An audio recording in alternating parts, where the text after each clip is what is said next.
अवधूत चिंतन श्री गुरुदेव दत्त स्वामी महाराज की जय. छत्रपती शिवाजी महाराज की जय. गुरुपुष्य अमृत योगापासून 24 दिवसाची ही विशेष सेवा आहे. खूप जणांना या सेवेमध्ये खूप प्रॉब्लेम होते, सेवा करताना होत नाही ही सेवा कंप्लीट. तर याच्यामध्ये खूप जणांच्या मनामध्ये काही शंका आहेत. ह्या व्हिडिओमध्ये मी सगळ्या शंका क्लिअर करणार आहे. व्हिडिओ संपूर्ण बघावा. सगळ्यात महत्त्वाचं, ही 24 दिवसाची सेवा कोणी करावी? ही सेवा कोणीही करू शकतं. जात पात धर्म पंथ लिंग असं काही संबंध नाही आहे. ही सेवा दिवे लावण्याची सेवा आहे का फक्त? नाही. ह्या सेवेमध्ये आपण सेवा करणं महत्त्वाचं आहे. नुसते दिवे लावून काहीही नाही. याच्यामध्ये तुपाचा दिवा लावायचा का तेलाचा दिवा लावायचा? तुम्ही तुपाचा लावला तरी चालेल, तुम्ही तेलाचा दिवा लावला तरी चालेल. चांदीचीच फुलवात पाहिजे का? नाही. तुम्ही पंतीमध्ये जरी दिवा लावला तरी पण तुम्हाला काहीही हरकत नाही. पंती लावा, स्टीलचा लावा, कोणत्याही दिव्यामध्ये तुम्ही लावू शकता, काहीही बंधन नाही. ही मुळामध्ये 24 दिवसाची सेवा आहे. ही सेवा करायला आपलं मन पवित्र पाहिजे आणि मनामध्ये किंतु परंतु नाही पाहिजे. मग ही सेवा करताना मग फुलवातच पाहिजे का मोठी वात पाहिजे? ही लक्ष्मीप्राप्तीची सेवा आहे. कोणाचे अडकलेले पैसे असेल, काही गोष्टी असेल, ते वापस येण्यासाठी ही सेवा आहे. आणि ही सेवा मनापासून केल्याने महत्त्वाची, बाकी दुसरं कोणतीही गोष्ट नाही आहे. ही 24 दिवसाची सेवा आहे. ही सेवा आपल्या देवघरातला दिवा चालू असताना हा वेगळा दिवा लावायचा आहे आपल्याला, हे लक्षात घ्या. आपल्या देवघरातला दिवा तो तसाच ठेवायचा, तो सोडून हा वेगळा दिवा लावायचा आहे.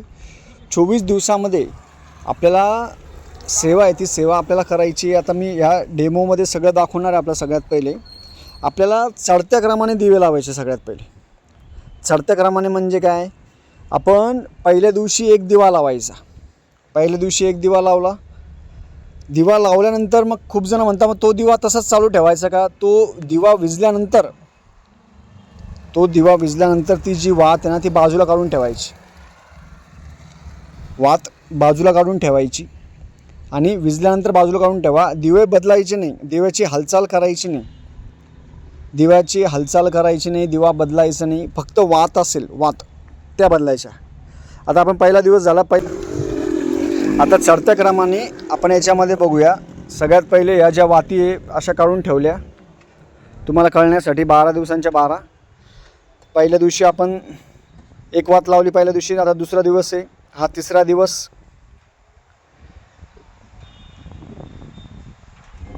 हा चौथा दिवस.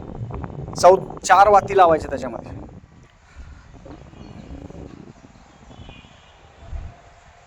पाचवा दिवस. 5 वाती लावायच्या. हा 6वा दिवस.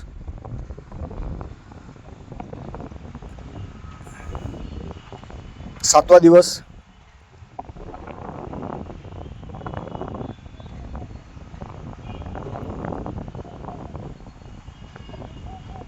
8वा दिवस. 8व्या दिवशी 8 वाती. तुम्ही फुलवाती लावा, मोठी वात लावा, तेलाची लावा, तुपाची लावा, काही हरकत नाही. 9वा दिवस.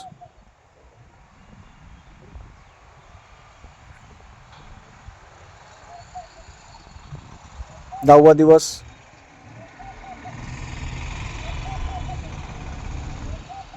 11वा दिवस.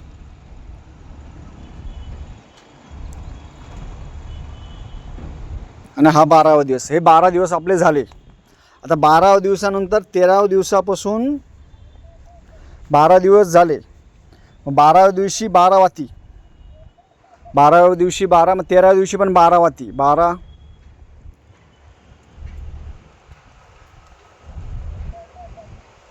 नंतर 11. मग 11 नंतर 10. 9. 8. 7. 6. 5. 5 4.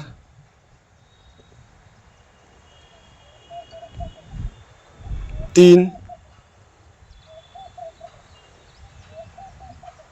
हे 3 झाले. तिसऱ्या दिवशी हे 2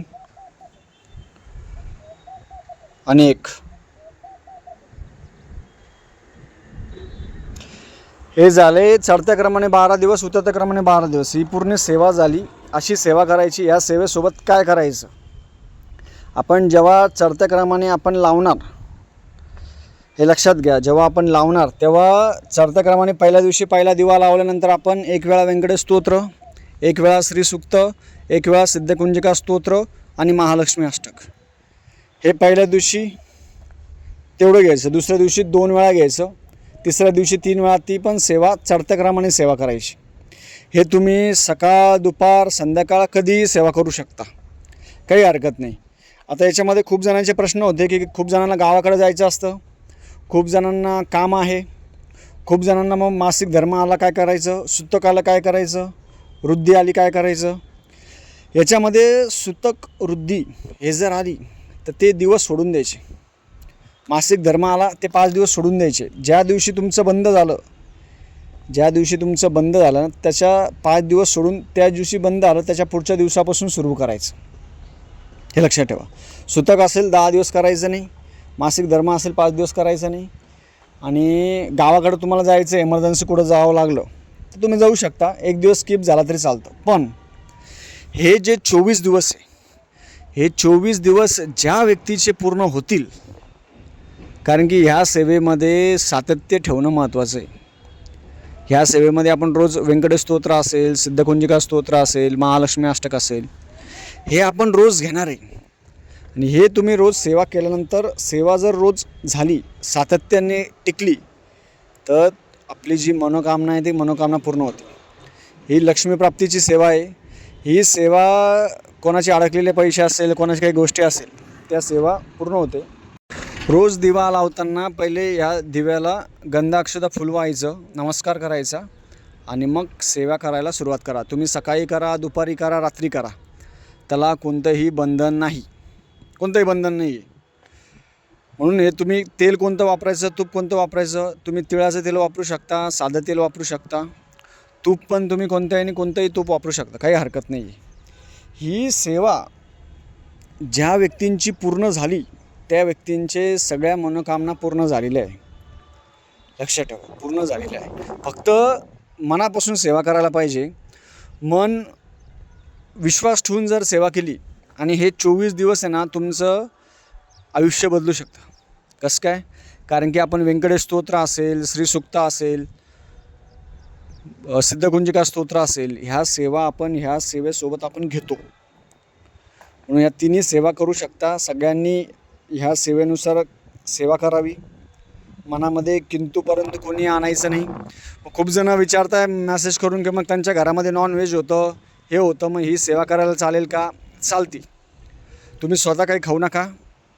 24 दिवस तुम्हाला सातत्य ठेवून, म्हणजे लक्ष ठेवून सेवा करायची, नाही तर काही जण विसरून जाता. म्हणून आपण जो संकल्प, ही सेवा चालू करायच्या अगोदर संकल्प करायचा. हातामध्ये पाणी घ्यायचं, गंध, अक्षता, फूल घ्यायचं, तुमचं नाव घ्या, गोत्र घ्या आणि म्हणायचं की आम्ही लक्ष्मीप्राप्तीसाठी ही 24 दिवसाची दिवे लावण्याची सेवा आहे, ते आमच्याकडून तुम्ही करून घ्यावी, असं म्हणून ही सेवा आपण सुरू करायची. ही सेवा आज गुरुपुरुष अमृत योग रात्री 12 वाजेपर्यंत आहे. म्हणजे तुम्ही आजपासून ही सेवा सुरू करू शकता. त्याला कोणतंही बंधन नाही, कोणतंही बंधन नाही. ही सेवा कोणीही करू शकतं. साध्या पंथीमध्ये दिवा लावला तरी चालतो, काही हरकत नाही. म्हणून ही सेवा सगळ्यांनी करावी.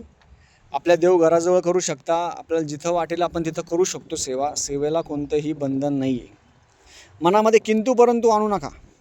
आणि खूप जणांचं कसं असतं, सेवा करत नाही, फक्त प्रश्न खूप असतात त्यांचे, असंच करायचे, एका दिव्यामध्ये 12 बसेल का? सगळं बसतं. आणि दिवा हलवायचा नाही, एकच दिवा घ्यायचा. तुम्ही खूप जण म्हणता मग 12 दिवे घ्यायचे का? ते समजूनच घेत नाही. तुम्ही पहिले ही सेवा समजून घ्या. एकच दिवा घ्यायचा. फुलवाती आहे, फुलवाती असेल, वाती असेल, त्या चढत्या क्रमाने 12 दिवस लावायच्या, उतरत्या क्रमाने 12 दिवस लावायचे.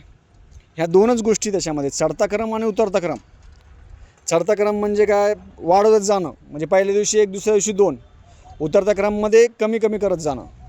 मग ह्या दोन्ही वेळेस आपली सेवा आहे ना, ती चढत्या क्रमाने आणि उतरत्या क्रमाने दोन्ही वेळेस सेवा आपली होईल. घरामध्ये एक प्रकारची शांती लाभेल, मन स्थिर होईल. मन आहे, मनामध्ये स्थिरता येईल, मन शांत होईल. म्हणून ही सेवा सगळ्यांनी करावी, न घाबरता करावी, मनामध्ये कोणतेही विचार आणू नये. आणि ह्या सेवेसोबत आपापली जी दैनंदिन सेवा असते, नित्यसेवा, ती सेवा सुरू ठेवायची, ती सेवा बंद करायची नाही. हे 24 दिवस तुमचे कसे निघून जातील हे तुम्हाला कळणार नाही. पण ह्या 24 दिवसाचा एवढा अनुभव आहे की या 24 दिवसामध्ये आपली व्यंकटेश स्तोत्र, श्रीसूक्त, श्रीसूक्त झाल्यानंतर सिद्धगुंजिका स्तोत्र, ह्या सेवा आपल्याकडून होतील पठण. ज्यांना म्हणता नाही आलं त्यांनी मोबाईलवर लावा, नुसतं ऐका. आणि ज्यांना वाचता येत असेल त्यांनी व्यंकटेश स्तोत्र वाचा, चढत्या क्रमाने उतरत्या क्रमाने, आणि एवढी सेवा आपल्याकडून होईल. आणि वेळ काढून जो दिवा लावलेला असेल ना, तो दिवा तसाच लावू द्यायचा, तिथपर्यंत आपली सेवा करून घ्यायची. दिवा विजल्यानंतर एका कॅरी बॅगमध्ये तो दिवा टाकून द्यायचा, आणि नंतर तुम्ही झाडाला टाका किंवा पाण्यामध्ये, याच्यामध्ये तुम्ही विसर्जन करा, झाडामध्ये विसर्जन करा, काही हरकत नाही. विजलेला जो दिवा असतो, विजलेला दिवा जो असेल दुसऱ्या दिवशी मग काढून तो झाडामध्ये टाकून द्यायचा किंवा निर्मल्यामध्ये टाकलं तरी चालतं, काही हरकत नाही. म्हणून अशा पद्धतीने जी सेवा आहे ती सेवा सगळ्यांनी, साधी आणि सोपी सेवा सगळ्यांनी करावी. मनामध्ये कोणतंही किंतु परंतु ठेवायचं नाही, मन स्थिर ठेवायचं, आणि सेवा ही सगळ्यांनी करावी.